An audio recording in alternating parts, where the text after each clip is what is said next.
So hello everyone. तो हम लोग पढ़ रहे हैं सिग्नल और system. I mean signal and system. Signal and system इसके बारे में पढ़ रहे हैं। तो कल जो हम लोगों ने बात कर चुका था सिग्नल सिस्टम में प्रॉपर्टी, जो एडिशन प्रॉपर्टी है सिग्नल का और जो सब्सट्रैक्शन है वहाँ तक हम लोग कंप्लीट कर चुके हैं। ठीक है, तो इस लेक्चर में हम लोग आगे बढ़ेंगे और बात करेंगे डिफरेंशिएशन जो ऑपरेशन होता है ना सिग्नल के ऊपर जो हम लोग लगाते हैं उसके बारे में सीखेंगे। ठीक है, तो चलो स्टार्ट करते हैं। डिफरेंशिएशन डिफरेंशिएशन का मतलब क्या होता है यार? जैसे 12th में तुम लोग पढ़े होगे कि डिफरेंशिएशन का मतलब होता है ना कि स्लोप देता है। डिफरेंशिएशन मीन्स कितना चेंज होता है कोई भी क्वांटिटी, वही चीज़ बताता है। तो डिफरेंशिएशन को हम लोग कैसे लिखते हैं? डी, और मान लो कोई फंक्शन है एफ ऑफ टी और इसको टी के रिस्पेक्ट में डिफरेंशिएशन करते हैं तो ये क्या देता है हम लोग को? स्लोप देता है। ठीक है, ये स्लोप देता है। और स्लोप को हम लोग कैसे निकाल सकते हैं? एक और तरीका है कि change in height by change in time भी कर सकते हैं। Change in height by change in time ये भी कर सकते हैं। ठीक है यार, तो यही होता है डिफरेंशिएशन का मतलब। अब यही डिफरेंशिएशन हम लोग कहाँ लगाएंगे?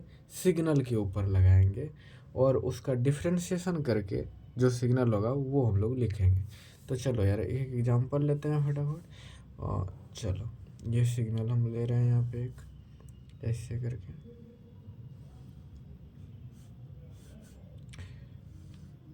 यस, इसका जो मैग्नीट्यूड है 10 है और नीचे का जो मैग्नीट्यूड है वो -10 है। और ये कोई फंक्शन है एफ ऑफ टी और ये जो डिस्टेंस है 1 है एंड ये 2 है और ये 3 है। थोड़ा सा ये यार डिस्टेंस में देख लेना, डायग्राम में वो प्रॉब्लम है। 3 है और ये 4 है एंड ये 5 एंड ये 6 7 सो ऑन। ठीक है, ये टाइम वेरिएंट फंक्शन है। ठीक है, आई होप कि आपको विजिबल है बहुत अच्छी तरीके से। ठीक है, तो चलो इसका हम लोग लिखते हैं ना, इसका हम लोग फाइंड करते हैं D F of T by D T. इसका ग्राफ हम लोग फाइंड करते हैं। ठीक है यार, तो देखो सबसे पहले हम लोग क्या करेंगे कि डिफरेंशिएशन का मतलब क्या होता है? स्लोप। तो 1 2 3 4 5 6 7 तक जाएगा ना, 7 तक लिखने वाले हैं। तो 1 तक देखो, तो 1 तक ग्राफ को देखना है और डिफरेंशिएशन का इस एरिया को हमको डिफरेंशिएशन करना है। मतलब इतना रीजन तक में जो सिग्नल है उसको डिफरेंशिएट करना है सबसे पहले। तो ये देखो जो है इसको हम लोग डिफरेंशिएट करते हैं। तो देखो यार इसका स्लोप हम लोग निकालेंगे ना। इसका स्लोप क्या हो जाएगा? देखो टोटल हाइट कितना है? चेंज इन हाइट, हाइट देखो 0 से 10 हुआ है। ठीक है, तो final height minus initial height divide, और टाइम देखो 1 सेकेंड लगा है 10 चेंज होने में, तो 1 माइनस 0 यानी कि 10 आ गया मेरा स्लोप। M1 10 आ गया। ठीक है, यानी कि 0 से 1 तक जाते जाते मेरे सिग्नल में जो चेंज हुआ है ना वो 10 का हुआ है। तो डिफरेंशिएशन क्या दिखाता है? चेंज। चेंज दिखाता है कितना, how much change, how much change, how much change, यही बताता है ना डिफरेंशिएशन। तो 1 तक जाते जाते देखो सिग्नल में कितना का चेंज हुआ है? 10 का चेंज हुआ है, तो वही हम लोग लिख देंगे। ठीक है, डिफरेंशिएशन 10 लिख देंगे। ठीक है, 10 का चेंज हुआ है। ठीक है यार, अब देखो 1 से 2 जाते जाते देखो कितना इजीली हम लोग फाइंड कर पाएंगे। जैसे हमको पता चल गया कि डिफरेंशिएशन का मतलब होता है चेंज, तो देखो यार कितना इजीली हम लोग पता कर पाएंगे। देखो 1 से 2 तक हमको फाइंड करने का ज़रूरी नहीं है। ठीक है, दिख रहा है यहाँ पे यार कोई चेंज नहीं हुआ है सिग्नल में, मैग्नीट्यूड जितना का जितना ही है, 10 का 10 ही है। तो यहाँ पे स्लोप क्या हो जाएगा मेरा? 0। ठीक है, यानी कि मेरा कोई भी चेंज नहीं है, 0 चेंज है 0 से 1 से 2 तक। ठीक है, अब देखो यार 2 से 4 तक हम लोग फाइंड करते हैं एक ही बार में। 2 से 4 तक देखो कितना का चेंज हुआ है। पहले तो देखो 10 से 0 हुआ है, फिर 0 से 10 हुआ है, यानी कि 20 का चेंज हुआ है। किधर? पॉजिटिव से निगेटिव गया है 20, तो 20 हम लोग नीचे जाएंगे, ठीक है।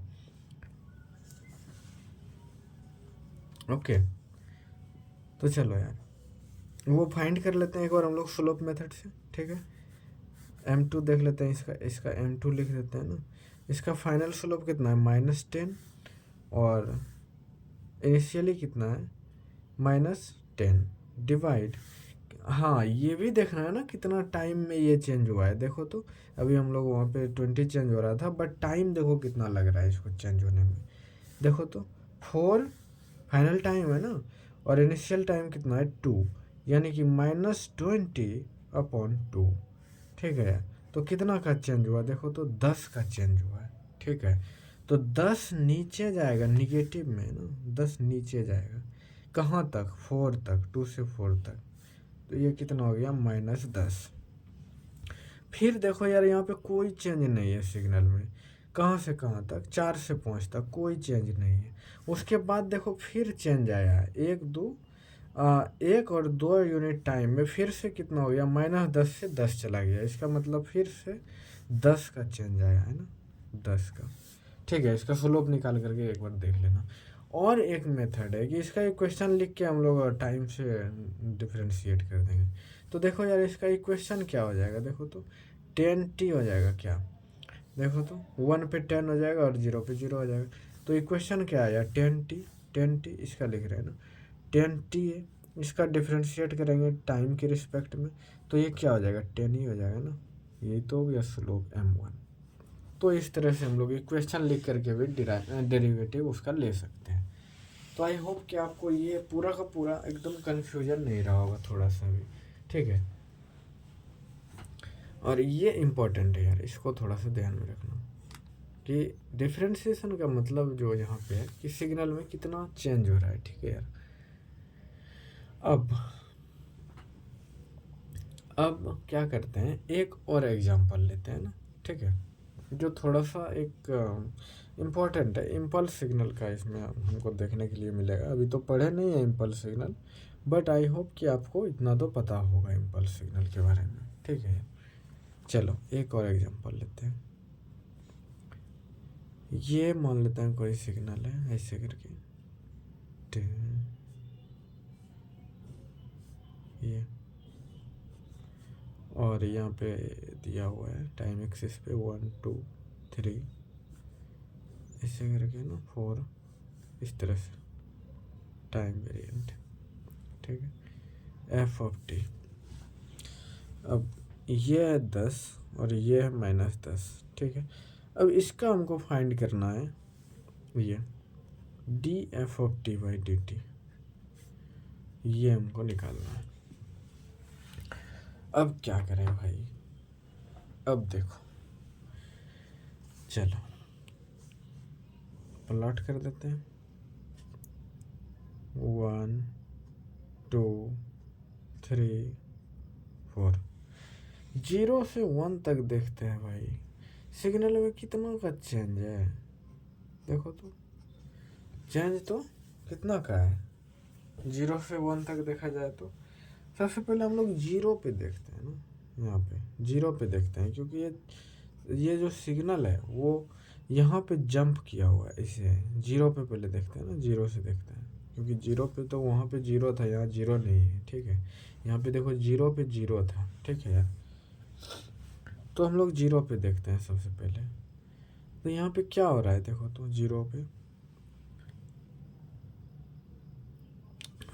स्लोप लिखते हैं m बराबर, देखो 10 जा रहा है, 10 इनिशियली कितना था 0, और टाइम कितना लग रहा है, टाइम तो 0 ही लग रहा है ना, 0 + -0 माइनस लिखेंगे ना, तो ये इनफाइनाइट हो जा रहा है स्लोप।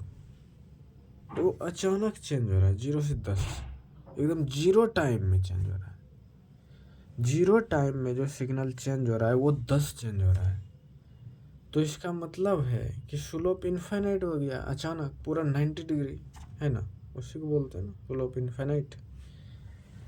तो इनफाइनाइट को हम लोग कैसे दिखाते हैं, इनफाइनाइट जो स्लोप चेंज आया है उसी को हम लोग बोलते हैं इम्पल्स।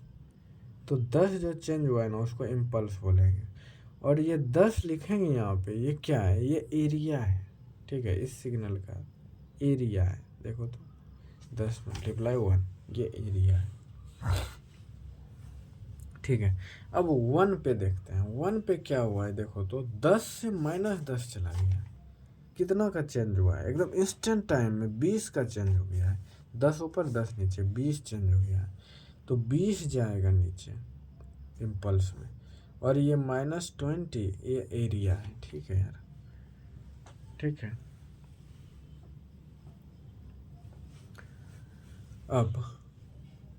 अब देखो 2 पे देखो तो -10 से फिर 10 चला गया है, फिर यहाँ पे 20 हो जाएगा, 20।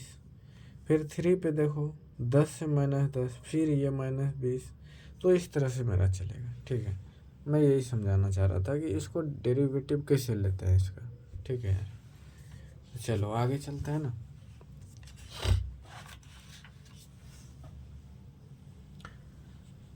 एक चीज़ नोट ये लिखना है कि इंडक्टर जो है वो अब्रप्टली करंट को चेंज नहीं होने देता है, ठीक है, ये लिख लेना है, ओके। क्योंकि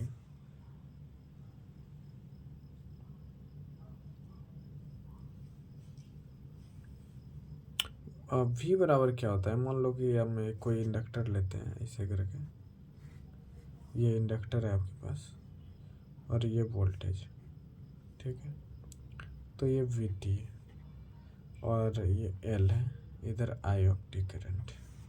तो V बराबर क्या होता है, L di/dt। तो अब्रप्टली चेंज होने के लिए हमको क्या चाहिए, टाइम, 0 टाइम में चेंज होगा ना, 0 टाइम में चेंज होगा तो ये इनफाइनाइट हो जाएगा वोल्टेज, इनफाइनाइट वोल्टेज चाहिए करंट को अब्रप्टली चेंज करने के लिए, ठीक है। और ये वोल्टेज तो इनफाइनाइट हो नहीं सकता है, ठीक है। तो यहाँ से ये कह सकते हैं कि इंडक्टर जो है चेंज इन करंट को अपोज करता है, ठीक है। क्लियर है आई होप यहाँ तक। नाउ आगे चलते हैं और इंटीग्रेशन प्रॉपर्टी देखते हैं भाई, इंटीग्रेशन देखते हैं थोड़ा सा। एक काम करते हैं, इस वीडियो को यहीं रहने देते हैं, लेक्चर 1 को, लेक्चर 2 है ये, उसका एंड करते हैं यहाँ पे, ठीक है यार। और अगले लेक्चर में हम लोग अगला प्रॉपर्टी देखते हैं, ठीक है। Thank you.